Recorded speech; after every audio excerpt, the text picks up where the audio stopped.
1, 2, 3. Wow!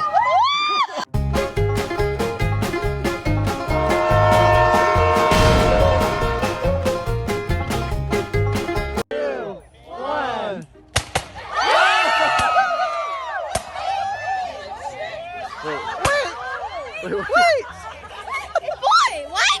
Wait! It's obviously the one they Nothing beats a Jet2 holiday. And right now, you can save £50 per person. That's £200 off for a family of 4.